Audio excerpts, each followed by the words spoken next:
Pour moi, ça a été vraiment le départ, ce qui m'a inspiré, qui m'a donné envie aussi de réécrire. J'ai toujours ce besoin d'être émerveillé, de me sentir, d'être étonné en fait. C'est le moteur, c'est ce qui réveille mon inspiration.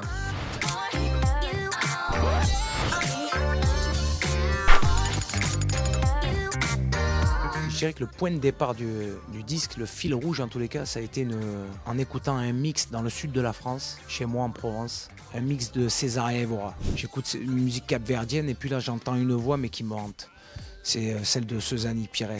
Je suis allé à la rencontre de cette voix au Cap-Vert. J'avais un numéro de téléphone en poche, celui de José da Silva, qui était, bon, pas n'importe quel numéro, le numéro de téléphone du producteur de César et Évora. Et donc je suis arrivé là-bas, je suis arrivé à Praia, je l'ai eu au téléphone, il me dit mais nous on est à São Vicente, sur une autre île, parce qu'au Cap-Vert c'est un archipel, il y a une dizaine d'îles là-bas. Et donc je suis allé à São Vicente, l'endroit où vivait César et Évora. Je suis allé à la rencontre de Sezani donc, et puis là ça a été immédiat.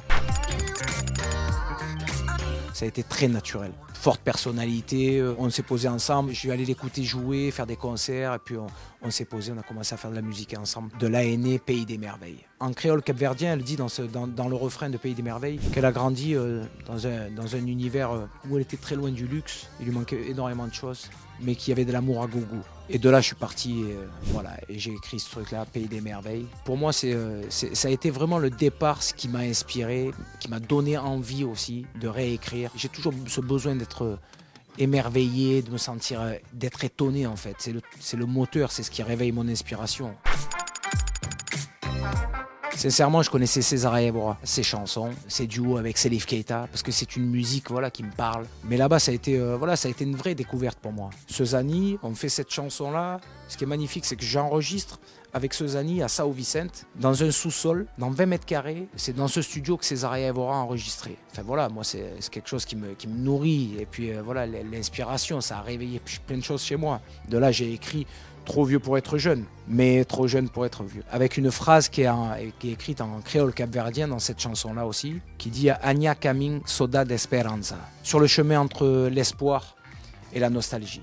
Les mecs de ma génération, les gens de ma génération se retrouvent là. On est un peu entre deux âges comme ça. Ce qui m'a frappé là-bas au Cap-Vert, c'est cette faculté d'aller droit à l'essentiel. La musique est omniprésente là-bas. La famille, une bonne bouffe, le partage, c'est cette générosité, ce côté très instinctif de t'accueillir, de t'asseoir à leur table. C'est d'une sincérité, mais il n'y a pas de filtre là, tu sais pas de lire entre les lignes. Et ça, c'est quelque chose qui me parle. Je suis resté là-bas 3 semaines, donc j'ai fait pas mal de soirées. Moi, Sezani m'a embarqué avec elle m'a traîné un peu de partout là-bas. Et un soir, je débarque dans un bidonville, elle me dit on va voir des copines. C'est les Batucadeiras du Cap-Vert. C'est 12 mamas qui chantent et qui jouent des percus. Elles sont assises comme ça en rond, comme les groupes de gospel. Et il y en a une qui chante et les autres lui répondent. Et ça, c'est vrai que ça, c'est quelque chose qui m'a fasciné parce que en fait, tu tiens pas en place, quoi. Je sais pas, t'as les épaules, tu commences à bouger, tu commences à balancer, tu danses, t'es en l'air, quoi. T'es pas dans le sol. Et il y a un truc qui est très charnel aussi dans cette musique-là, dans cette danse. Mais ça m'a tellement fasciné que j'ai commencé à chanter avec elles et qu'on a sympathisé et je les embarque avec moi sur ma tournée. Donc il va y avoir une grosse formation, c'est le producteur qui tire la gueule. Ça, c'est son problème, c'est pas le mien. Moi, ce qui me fascine là-dedans, c'est que d'être allé là-bas, j'ai ramené des souvenirs et puis ces souvenirs, j'ai envie de les partager avec les gens qui m'apprécient. Cet album s'appelle C'est drôle la vie, quoi. Et c'est drôle la vie, c'est vrai qu'il y a une touche d'humour, elle est drôle la vie. Mais en même temps, il y a un côté mélancolique, il y a une tristesse, quoi. Parce que le temps, il trace, le temps, il passe. Et je crois que cet album, il est né, sorti du confinement, après cette punition-là, que le monde entier a vécu. On s'est rendu compte à quel point, tout pouvait s'arrêter du jour au lendemain. Et c'est vrai que c'est des thèmes que j'ai pu écrire comme ça, parce que je parle de moi dans cet album forcément, je parle de moi, des valeurs existentielles, des questions existentielles, mais quand je parle de moi, je parle de l'autre, hein, parce que je pense que je suis dans le vrai, quoi. Je parle de transmission. Là, je suis entre deux âges, dans une main mes parents, dans l'autre mes gamins, entre ce temps qui fout le camp et celui qui vient. Ça, je sais que c'est pas éternel, mais je mesure à quel point j'ai cette chance-là, et ça m'émeut, rien que de le dire. Parce que c'est vrai que ça peut paraître banal de dire ouais, j'ai mes parents et mes enfants. C'est banal, mais comme c'est pas éternel, c'est précieux. Et comme c'est précieux, j'ai envie d'y mettre le doigt dessus, j'ai envie d'en parler. Sincèrement, j'ai pas ce rapport-là à la vie. Je me dis pas que c'est compliqué de vieillir ou quoi. Ça dépend, si tu vieillis bien. J'ai jamais été autant épanoui qu'en ce moment.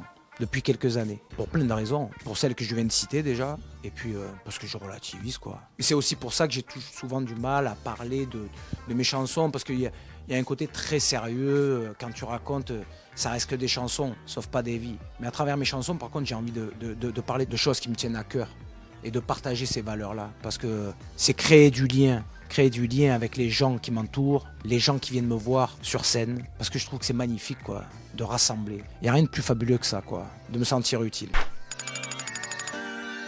Ça pourrait l'être parce que c'est mon portrait craché, mais c'est mon fiston. J'avais pris cette photo il y a quelques années. C'est une photo, sincèrement, elle s'est imposée à moi.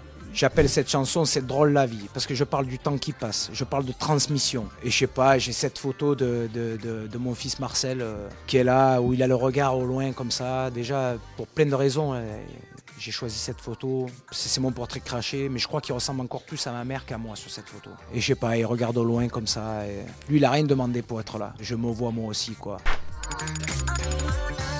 Ouais, forcément, c'est ce qui te fait du bien, quoi. Là, pour le coup, moi, ça fait des années, quoi. Avec ma femme, ça fait 20 ans. Elle était avec moi dans les moments les plus galères. Elle m'a connu dans les pianos-bars où elle m'aidait à porter les enceintes pour les ranger dans le coffre arrière d'une bagnole, d'une 4L à l'époque, je roulais. On vivait ça, mais on était les plus heureux. Pour revenir à la famille, forcément, que c'est le socle, c'est ma base, c'est les gens qui me portent, qui me supportent. C'est mon moteur de vie, quoi. Mais des fois, je suis loin de la maison et mon moteur, c'est ça, c'est de le retrouver, quoi. C'est aussi comme ça que je me suis construit, qu'on s'est construit tous ensemble, de se manquer pour mieux se retrouver. L'un sur l'autre, au bout du deuxième jour, elle me met un coup de pied, elle me supporterait plus. J'ai énormément de chance. Là, je veux parler 2 secondes de ces gens-là qui m'entourent. Des musiciens de talent, des mecs, des jazzman qui viennent du 4 coins du monde. J'ai mis 20 ans, je crois, à trouver ma couleur musicale. Et depuis la tournée précédente, je l'ai vraiment trouvée. À travers des instruments très organiques et des musiciens de jazz qui viennent donner la couleur comme ça. Et c'est vrai que cette famille-là, cette famille de musiciens qui m'entourent, et seront à mes côtés sur la scène. Enfin, j'ai envie de finir par ça, que finalement la diversité, c'est une richesse, quoi. Elle est loin d'être un obstacle, c'est juste magnifique.